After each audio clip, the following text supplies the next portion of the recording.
Today, I'm breaking ground on what will be a major expansion into the city centre of our fictional Dutch city of Noevorden. The checklist is expansive. Asset selection, as always, takes up a huge amount of time, though it is getting easier with the addition of custom assets. I'll be expanding the road infrastructure to support that new development and trying to tie it into the existing bike and path networks. I'll be finishing off the commercial streets first introduced in episode 7, and I've got a clever solution to satisfy the elementary school demand, so keep an eye out for that. As with every episode in this series, the focus is on the ground level detailing, aiming to create a believable, modern Dutch city centre. In the last episode, I built a mixed-use, post-industrial transition neighbourhood with a diverse range of buildings and land uses, from brickhousing to warehousing and even a highly detailed open-air flea market.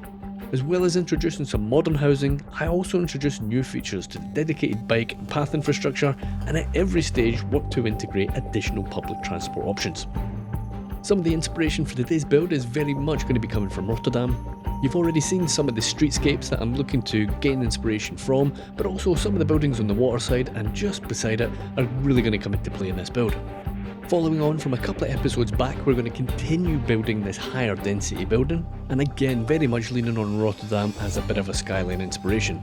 For our expanded road network today, we are going to be zooming in on Amsterdam. We've got a little bit of an urban interchange, grade separated one as well, really just a basic diamond interchange with some bike pathing around it.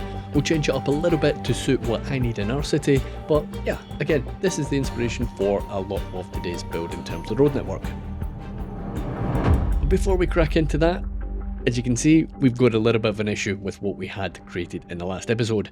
I had been having multiple problems with different mods, and what I decided to do was just clear the cache out and hopefully just reinstall the mods, and that usually fixes problems an awful lot of the time. In addition to that, I also swapped out our static ploppable assets onto the new ones that are supported as assets rather than code mods, but as you can see, we're missing an awful lot of detailing, we're missing an awful lot of decals here, and generally speaking, I've got a bit of work to do to try and catch things up and basically rebuild what was here before. Now, of course, I'm not going to do all of that on this episode. If you want to see how that episode was built, go and watch it if you haven't seen it already. But what I am going to do is the major ones that I can see that are missing, that needs to be replaced, I will just go ahead and do it quickly now. Now, the issues weren't just confined to this particular corner of the map. As you'll see in just a minute here, we have other places elsewhere that are missing all the recolouring work, as well as a lot of the decals, but not everywhere. But the recolouring seems to have disappeared for sure. Now, I'm going to do the bare minimum just so it doesn't distract me, and I can in fact just crack on with what I want to show you guys in this particular episode. But if I have these big grass areas that are open waiting to be filled, then it will distract me. I reckon if I had just left it there, I would have just kept looking at it, wanting to fix it, so at least I can get the bulk of it done just now. But in the space of a couple of episodes, since the last major patch, we've lost our tree controller settings, which means that we've got overgrown vegetation in some parts of the city. We have lost our plop the global settings at one point, which means that we've got a ton of buildings that have leveled up that didn't want leveled up. It looks like we've lost all of our recolor selection here, and we have lost a good chunk of decals in some sections of the city as well. So not without its challenges, I guess, but ultimately you guys don't have to see all of this getting redone. I'll just show you a bit of it. But ultimately, all of this extra work is on me. Tree controller, plop the globals, I should be checking it every time I log in. I don't think there was much I could really do about recolor and the decal stuff and some of the props missing. I think that was probably caused by clearing the cache, but I'm not entirely sure, but it makes sense if that was the case. But one thing I would say is that if you see certain areas of the city looking a little bit different than perhaps what they were looking like in previous episodes, well, you know the reason why. Now, one thing I noticed when I was redoing certain sections is that when I placed down certain objects, the buildings, or the props beside it rather, would disappear. So it's kind of like it didn't have anarchy on, and that looks like the anarchy settings were lost here as well. So if that happens to you guys, again, there's a tool for that. You just pick the options. I thought elevation lock as well while I'm at it. So elevation lock and anarchy on pretty much everything. May as well do the interchanges while I'm at it as well as absolutely everything within the main city centre. But that seemed to solve a bit of a problem, and in fact some of the props ended up growing back, which was pretty nice to see. Certainly saved me quite a bit of time when it's going to come to getting back onto our flea market and making sure everything's looking just the part over there.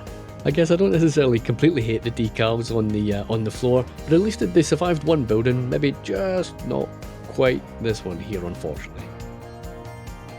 But yeah, other highlights include our university just randomly getting shifted over to the right. Of course, it is needing to be recolored to get it back into the original shape and the original look that we wanted.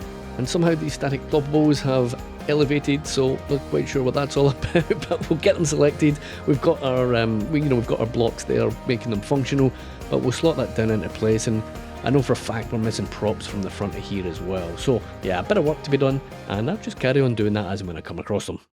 The next port of call here is the Grandview Heights, and it's a controversial one. I think it's a really big asset. I think it's, if I can remember, it contributed 2 of the highest buildings within the within the skyline itself, and I think realistically it did have to go. Unfortunately, I do love that asset. I think it's great, but it did have, I think if I remember, 10,000 Sims in it as well. So what you're going to watch here is basically 10,000 Sims make an exodus out of the city, which is kind of satisfying to watch, to be honest, I'm not going to lie. But this thing was contributing to an enormous amount of pedestrian and car traffic, and I think it was going to cause a few issues a little bit later down the line, and I think realistically I would probably prefer just to have individual buildings. If it's going to hold that many people, I think I'd rather have individual buildings doing their thing down here, and it will be a bit more of a creative solution, I guess, and again we can kind of expand on the networks as well. It takes up such a big footprint, which I thought would be pretty good because it would save me a little bit of time, but I think in the end it did have to go, unfortunately. But it's cleared up a bit of space, and it's going to be clearing up quite a bit of traffic, I guess, both pedestrian and traffic, as I said. I do have plans to connect the highway to maybe another tunnel, and that's probably going to be the spot for it, so keep an eye on that. Now, as you can see here, we do have a reasonable bit of elementary school demand. We have significantly less than we did about 2 minutes ago because we've just deleted 10,000 Sims from the city. But I am going to be re-adding back quite a bit of mixed housing in this episode, and quite a bit of high density housing as well. So what I decided to do is to grab the Modern Architectural School. It's got a pretty high capacity, it's 1,500 per building. I'm going to be plopping 4 or 5 of them down here, and this is essentially going to make the other side of one of the main shopping streets that we have. Now, recolouring works really good here. If you have a look at the variation within the brick, that looks really good actually, beautiful. And what I'm going to do is I'm going to grab some storefront props, and I am going to create very much a bit of a shopping arcade, isn't it, I suppose, if it has that overhang in the main building. Now, of course, this looks pretty terrible. We're going in with the generic advertiser business here, so we're going to be removing all of that stuff, and during the detailing episode we're going to be replacing it, and we're going to put some individual businesses in there here instead. As well as that, of course, we've got a bit of work to be done on the actual streetscape itself. It's pretty plain, although we do have some trees added in here as well, but we'll get the surfaces done, get some props in here, and we will make it look like a proper shopping street before we're finished. Now, I can't remember if we covered it on the last episode or whether I did it off camera, but I basically had to rebuild a fair chunk of the road section around here. Had a few issues, but the upshot of that is that I can actually get the tram stop in where I wanted it, which is pretty nice, and it should complement the one that we have a little bit further down the road pretty nicely as well. Should take a bit of pressure off and reduce the amount of pedestrians that we have crossing on certain sections.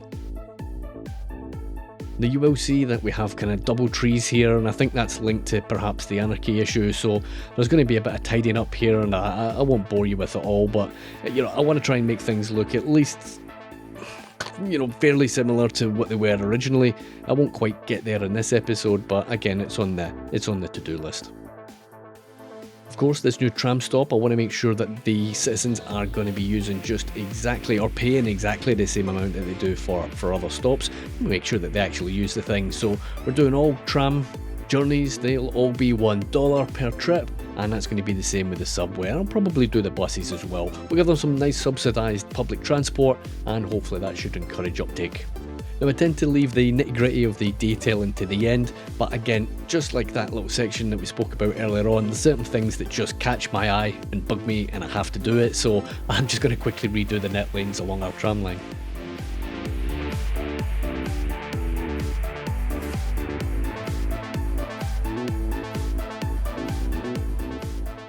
So I reckon in terms of getting the basics done for this street, we're good to go. We've got the buildings in place, we've got the transport in place, crossings are done, we'll get a little bit of surface work here done for just now. But yeah, I think we're good to go. So time to clear out. We're going to get rid of all of that additional infrastructure that we don't need. That stuff was just temporary, really just to keep things moving with that grand view building. And round the back of our shopping street, we're going to add some static ploppables here, give us a much more acceptable back view to the, to that block. And I think I'm pretty happy with that. Now originally I wanted these two buildings to be connected with, by means of a kind of sky path there, and it's not really going to work, as you're going to see a little bit later on. In fact, there's going to be just too big of a gap for me to get away with that. But I'm still going to keep them in a bit of a twin configuration. I think it makes a nice entrance to the city. Now, one thing that I am going to try and avoid desperately here is to have another situation on the other side of the city where we've got really, really high traffic. And I've pretty much locked it in terms of how the traffic is coming into the city in that particular entrance. So what I'm going to do on this one, as I plan on building out on this side of the map, is I want to make sure that we have plenty of transport options to get people on and off the highway. We have the highway running, directly into the city centre here, and I think it's going to make sense to make a very compact interchange. I do want to try and keep it within a reasonable scale, so you might have seen at the very beginning of the video there was a bit of an interchange, and that's pretty much what I'm going to kind of recreate here. It's very much going to be really just a basic diamond interchange, but I want to integrate the bikes and get the pedestrian crossings as well. I'm not going to keep the crossings on all four sides, simply because I just want to cut down the options and the likeliness of them slowing down traffic and stopping traffic too much. So if I can keep them all on one side ideally, then that's what I'm going to be doing. I think as we build out the suburbs and some of the industry, and I haven't quite decided just exactly how I'm going to do that yet, but I reckon I'm going to rejig some of the roads that we have off the main building, or off the main island rather, I should say, and we'll try and route traffic in here. There's really no through traffic coming off from the edge of the map onto this side of the build, so I'm very much going to encourage that. I'll do that off camera. There's nothing too fancy there. We're just going to redo some of the highway that are off the main build. If that doesn't help, then I'm going to have to do something on the on the main tunnel entrance that we have already built, because it's getting super busy. I think potential solutions that we have there is, one, I might just do like a bypass tunnel essentially, so any by traffic can essentially just run under the main island. So that's one. I'm not going to redo the actual tunnel itself, but I might redo exactly how the roads are actually connected and funneling into the main city. I think potentially, again, having a bit of an interchange might be an option, but of course we've got plenty of public transport that we're going to be putting at the absolute heart of this build, along with our path networks, bikes and pedestrians. Now, I thought this looked really nice actually, having that little dedicated left turn, on each side. I thought I'd try and get some of the traffic mod in here as well, and try and get something working really, really sweet. But as you'll see later on, it just didn't work. I guess there's just not enough nodes on there for the traffic to run smoothly, unfortunately. And I'll give you a quick demonstration in that in just a minute. So before we get to the point where we're actually hooking up buildings, let's just finish off the networks very quickly here around this main interchange.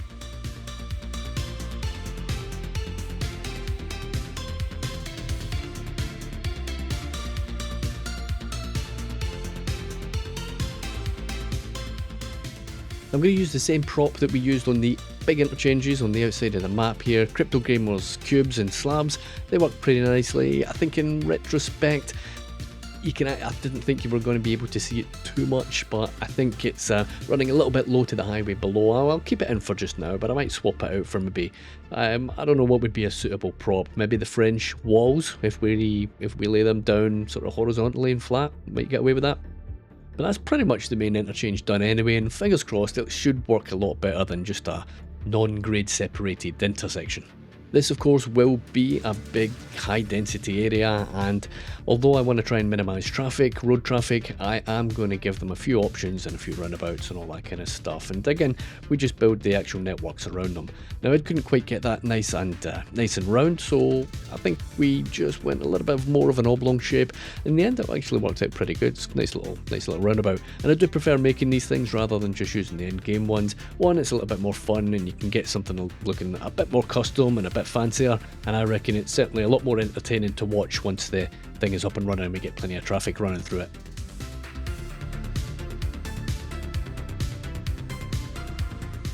So now it's time to get the placement done for some of our big landmark buildings that we're going to have here. what I really want to do is to try and get this nestled up right up against the highway if we can. I want to leave just enough space for the bike networks, but I reckon that is going to be the final configuration. Now, of course, we need to get it functional, so I do need a functional road there as well. Along here, what I want to do is to try and get this crossing what will be our tram network, and you'll see me bring this right the way down. Remember, these things you can't cross them over. Basically, it won't work. It will try and create an elevated section, but there is the invisible bike path in behind it, so we are going to be using that a little bit later on, but that's a bit beyond the scope of this video. Here you're going to see our lovely dedicated left-hand turn lanes in action. Absolutely don't work whatsoever, so we'll get rid of them and we'll get things moving the way they should be moving.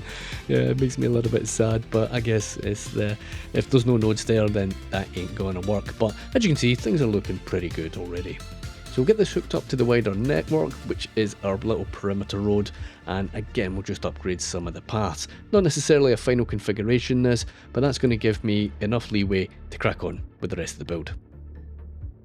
So we're going to crack on with the main placement of the buildings, and the method that I chose for the for the development along the highway itself was a little bit of a mix. So obviously you saw with those big sort of twin buildings that I used the back of them and we kind of backed it up against the actual highway itself. What I'm going to do on this section is to create a bit of a frontage road, and we're going to have that right up against our bike network. So we've got highway, bike network, and then we've got the normal sort of roads. What I'm also going to do is just jump over to the other side of the map itself. There were a couple of big buildings that I wanted to put in place. First thing I'm going to do is to cover up that car park. I didn't want an open car park there, so I'm going to use some of the static ploppables from the Chinese pack, and I'm going to introduce a couple of bigger buildings over there.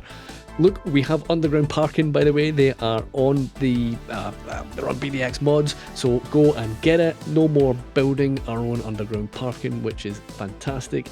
That lovely red building that you saw me place down there, that is also on the PDX mod store. Go and check it out. It's an absolute beaut. It is a German town hall, if I remember correctly, but I think it works really well in this Dutch build, and I think it deserves that prominent place up against the roundabout as well. Here what I'm doing is I'm going to create a secondary shopping street that's going to very much be in line with the big shopping street that we did at the beginning of the video. I want to have plenty of connectivity here, so again we'll hook up bikes, trams and paths, and again a little bit more of the underground parking. We'll kind of complement that with some bike parking as well. Now in fairness, what I'm going to do here is I'm actually going to change that main road and I'm going to make it pedestrian only, and that parking that I've put in there is actually going to encourage just normal traffic coming up and down that street. So I'll need to kind of whip that out and basically put it somewhere more suitable. I use plenty of the Japan pack mixed use buildings here as well, and again it's a sort of secondary sort of shopping area. The reason why I use that is that the buildings worked pretty much the closest sort of mix I could find that kind of roughly matched what I found on the waterside of Rotterdam, so went for that. I think it worked okay. We're going to use a little bit of a mix behind it as well.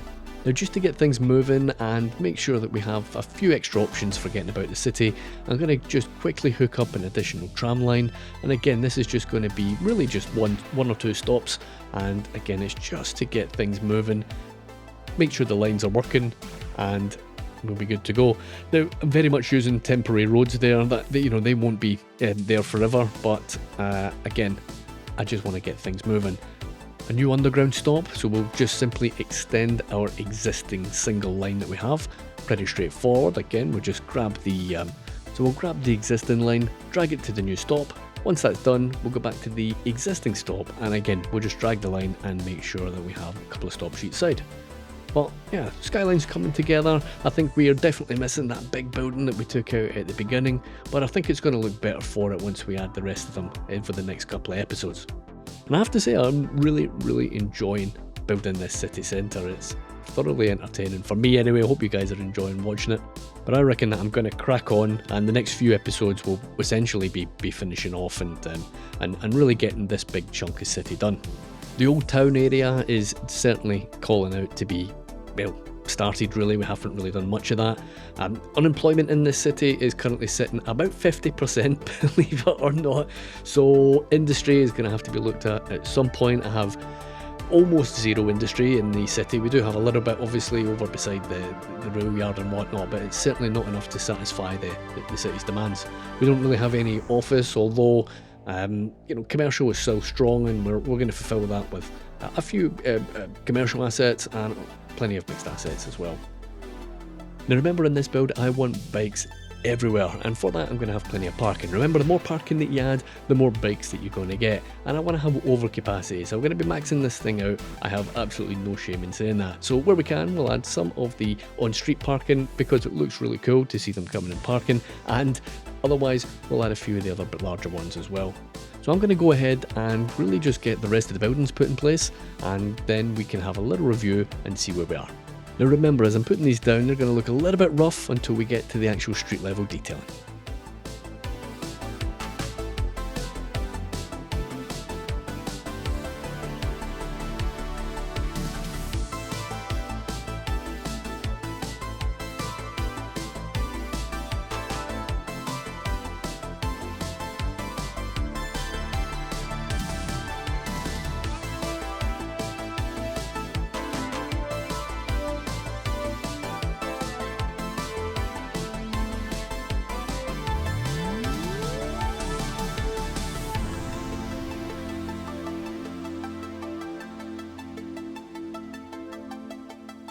Now, I wasn't 100% convinced about this asset. I wasn't entirely sure if it was going to actually fit in or not. I think from a architectural point of view, it was pretty good, but I wasn't too sure about the colours. But a quick recolor, and once we get the actual road networks done around here, it's fitted in really nice, and it has a real bit of character. And this is part of the supply chains pack if you're interested in that.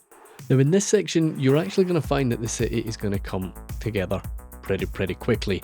Obviously, we are onto some of the main detailing for the bits that we've already built, but there's still actually a fair bit of buildings that I want to add. I really want to try and encourage some of the high density growth in here, high density buildings to come in, and that's really what I'm going to be focusing on along with the details. Now, I did mention, of course, at the beginning that we are going to be essentially converting the school assets to commercial, and I am going to do this whole strip. It took absolutely forever finding the right assets and find it, so I'll spare you. That's all I'm going to show you. You can thank me later.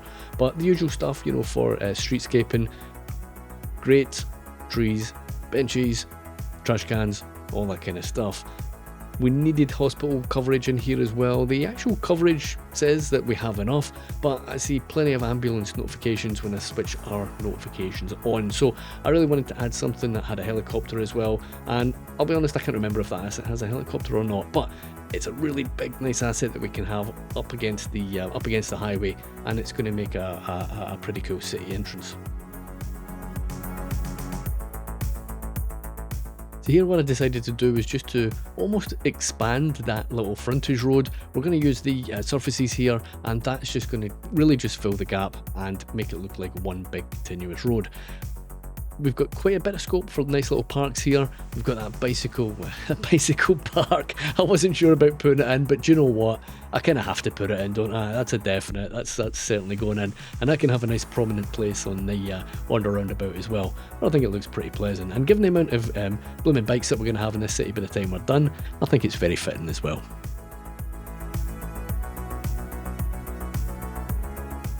Now, Area Bucket Tool is one of those mods that are not quite maybe essential, but it certainly makes things an awful lot easier. I don't often tend to use it actually for the fill section, normally because it just misses the corners a little bit, but in fact it can be pretty useful, and it can be a little bit of a time saver rather than drawing the things out individually every time.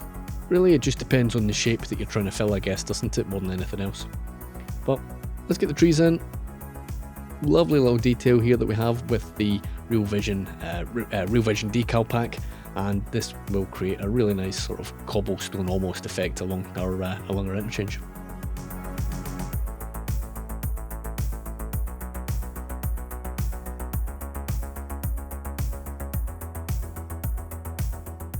Now, I guess just because of the elevation change here, you will find that there'll be little gaps of grass that keep coming back. Try to keep filling them in, but they kept coming back regardless, so that's fine. I'm not going to cry about that, we'll just crack on. And I'm going to use some of the Gendo's road decals here, where we have that kind of funky line going on. I could either mess about with the actual road itself, or we could just cover it up and pretend it doesn't exist. And that's exactly what I'm going to do.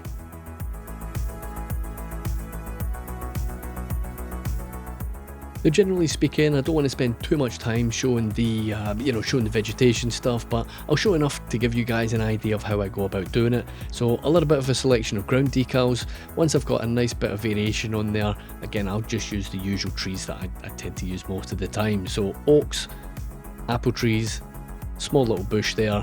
And if you chuck in a few palm trees, some of the smallest palm trees that there are, then they tend to work pretty good and they give a little bit of a leafy contrast, I guess, to some of the more bushy, for want of a better word, trees that we have.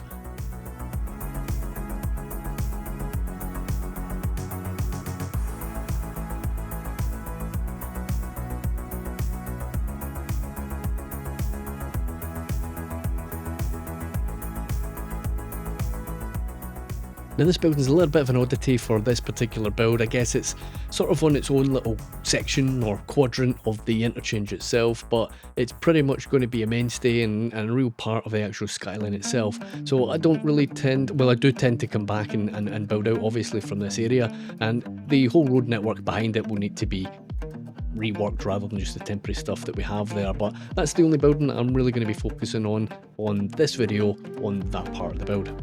Now I had a bit of an awkward gap here and it was just too big and I couldn't really figure out what to fill it with. Well, I thought, why not fill it with another little asset here as well. So again, static ploppable comes into play. We combine that with the fully functioning buildings and we can really just fill an awkward gap with it, which is pretty nice. A couple of props, a couple of trees, benches, all that kind of stuff, usual stuff works pretty well. And again, we can add a little bit of life with some of these benches as well because they will have people on them, which is pretty sweet.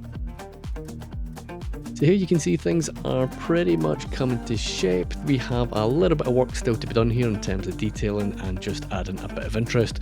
But now shortly we can kind of move on and actually add an extra few buildings and an extra bit of life into the city. I'm going to swing around over to our other little shopping street that we have connected here. And again, we'll give it some of the same treatment on the ground. It's pretty much going to be the same palette of vegetation. We've got a really nice asset here that we're going to just plop directly on the parking. I quite like the look of the effect on that as well. Even if I'm going to rip this parking out later on, at least we can make it look good for the time being.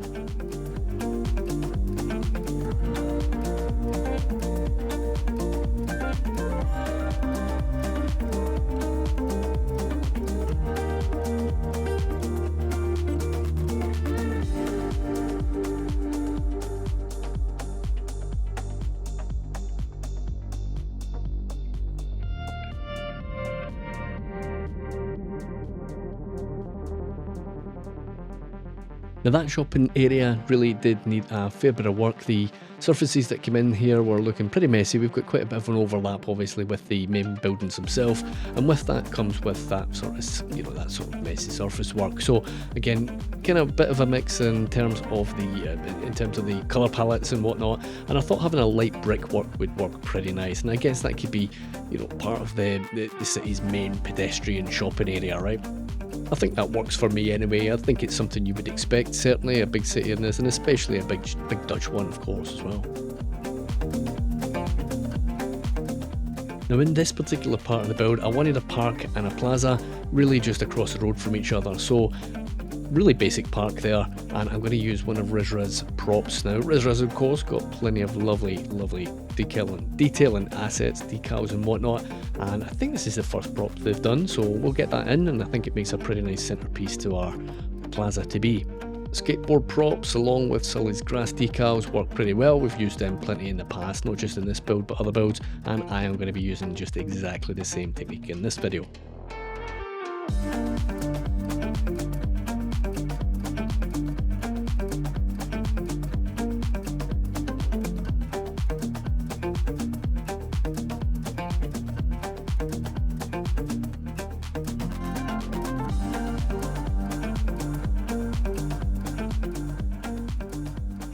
So I reckon one of the big things that you can kind of take away from my videos, especially when I'm building this particular build, is not just so much how the buildings themselves are important or the asset choice is important, but actually how you're going to be filling that space in between it as well. I kind of laid that out episode 1. I didn't want to have really any sort sort of vanilla grass on show in any of our main build area, and I am going to be sticking to that as we continue to build along for as long as we can anyway. We'll see how we get on with the build in terms of viability.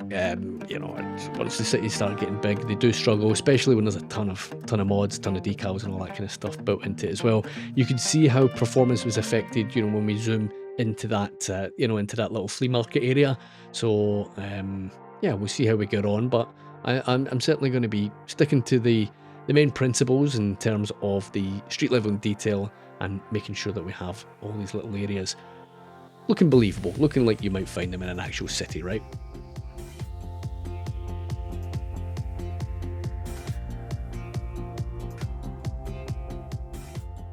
Now here I had to rework the bike network a little bit. We had a bike network just running directly through that patch of grass. Now, of course, we can't have it run through a building, so we get rid of it. So instead what I'm doing is I'm just creating a couple of dedicated bike path lanes on the main roads themselves. These roads will be pretty quiet, so I think we can get away with that. So there's a little bit of a rerouting of our bike network there, and I think, hopefully, fingers crossed, it should work.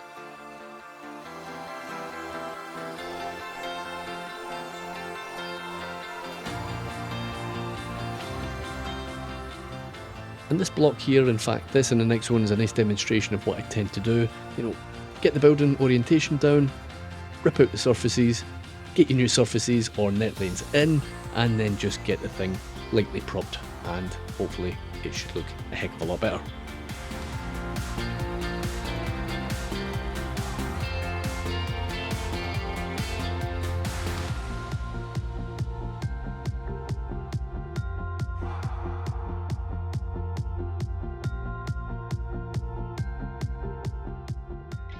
And I reckon when you've done an area, take your time to make sure you're happy with it as well. You know, zoom right in, see what it looks like in ground level. Can you get a nice little shot there, a nice little vista? Yes, you can. Happy days. And you can pretty much move on and get whatever else needing done. Here I'm just going to be, you know, repeating that. I'm going to be using some of these kind of higher density buildings, get it recolored the way we want, and we'll do the same stuff with the surfaces. This one I'm going to give a little bit of a roof, so just lay out the pillars, shift it into place with move it. Use this in Cape Lomond series quite a bit actually, and it gives that impression that this is one big solid block, which is pretty nice.